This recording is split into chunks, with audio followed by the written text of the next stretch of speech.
So Israel just kicked off ground operations against Hezbollah, with their defense minister saying they're going to turn southern Lebanon into a wasteland like Gaza.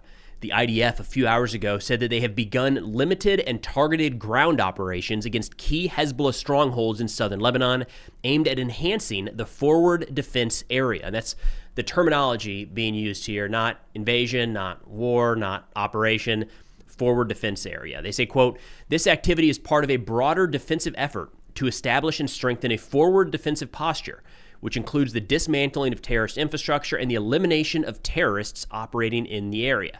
I hate these word games so much, and I hate that we're doing it in the United States now too. Like, this is an invasion.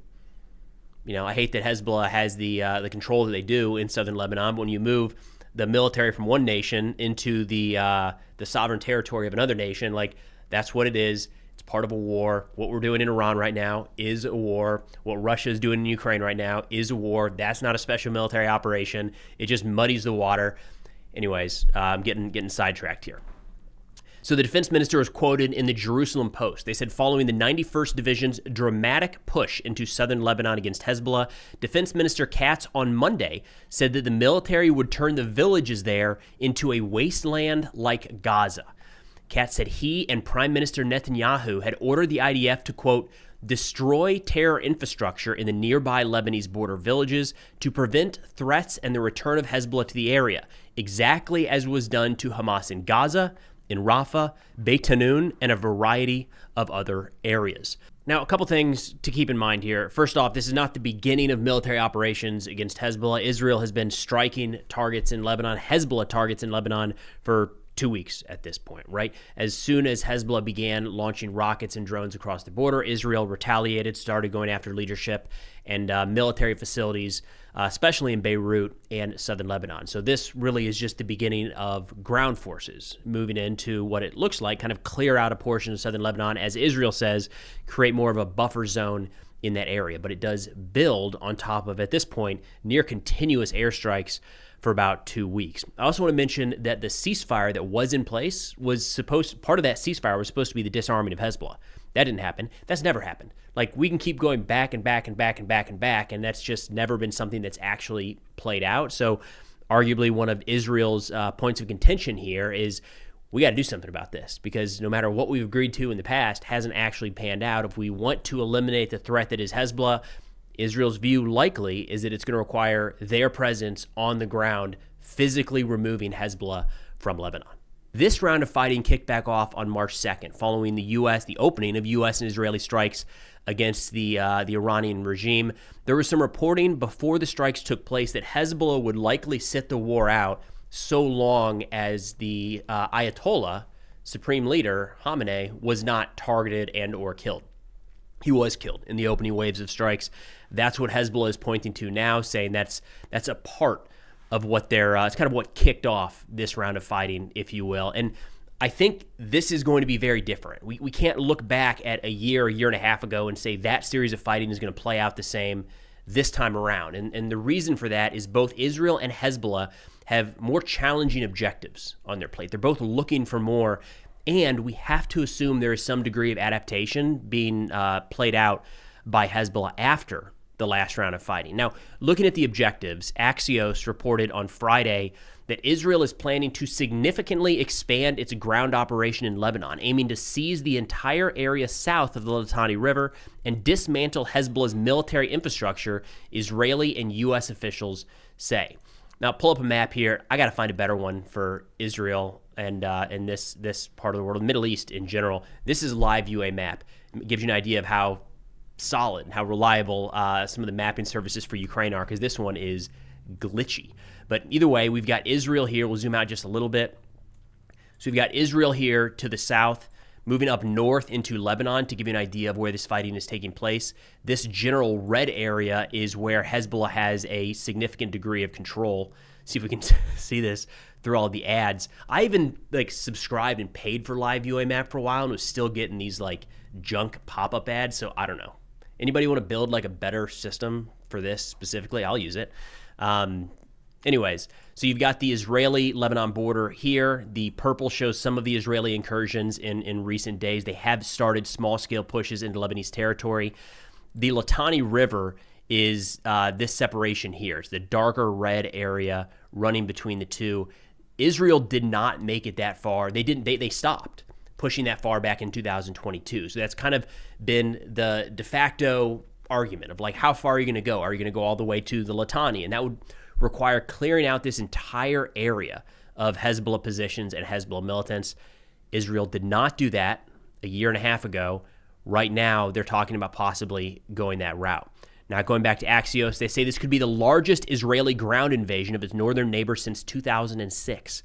The IDF has three armored and infantry divisions on the Lebanese border since the start of the war, with the start of the Iran war, with some ground forces conducting limited incursions over the last 2 weeks. On Friday, the IDF announced that it is sending reinforcements to the border and mobilizing additional reserves ahead of the expanded ground operation.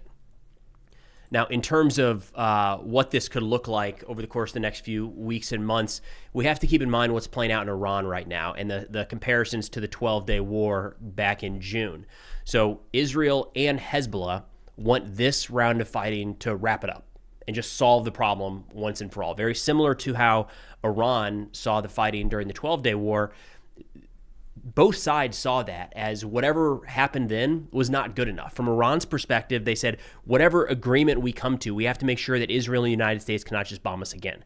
And from the Israeli and U.S. perspective, it was whatever we did wasn't enough because the regime was very much still in place. They were allegedly pursuing nuclear weapons and still had a sizable ballistic missile program and were threatening the United States, Israel, and our partners in the Middle East. So, like, mission not accomplished, right? And you have to think that that's how Hezbollah and Israel are viewing the most recent round of fighting as this one kicks off. So we should expect that both parties right now are going to be working towards more of a permanent solution in this fighting than some sort of temporary halt that may have been in the cards previously. Again, very similar to what we're seeing playing out in Iran right now. Iran is not going to settle for a ceasefire tomorrow because they don't trust the United States or Israel won't just come back and start attacking again. The United States and Israel probably are not going to trust a ceasefire with Iran because that didn't work out last time. Same scenario playing out on Israel's northern border with Hezbollah. Now, when looking at Hezbollah, and our understanding to this point is it's roughly 25,000, they have roughly 25,000 munitions available. That's kind of the big threat that Hezbollah poses. That's between short and medium-range rockets, missiles, and medium-range drones that have already been fired in relatively large numbers into northern Israel. Something we have to think about from that perspective, or at least prudent planning, is to assume that they've made some tactical changes and operational changes in how they will try to fight Israel this time around.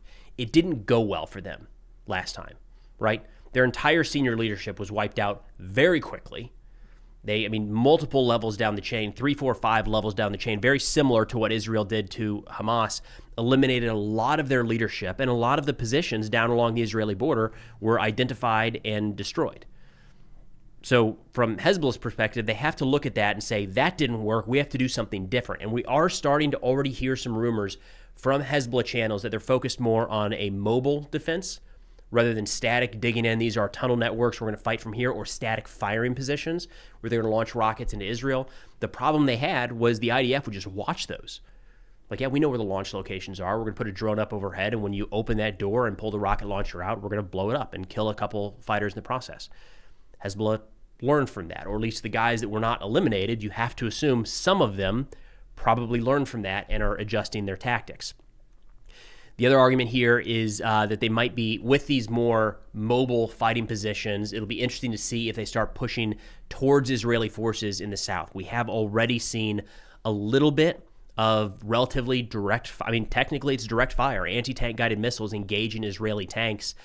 There was not a lot of direct fire engagements between Hezbollah and Israeli forces last time around. The Israeli Air Force just did such a number on those Hezbollah positions that there were not a lot of them left by the time the ground forces got there.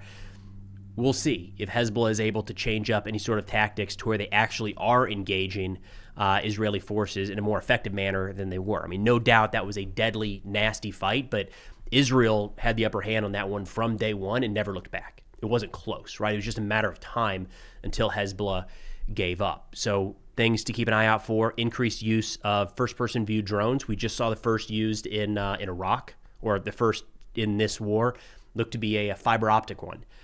those are spreading. That technology is out there for anybody to use, and we really haven't seen it widely used here.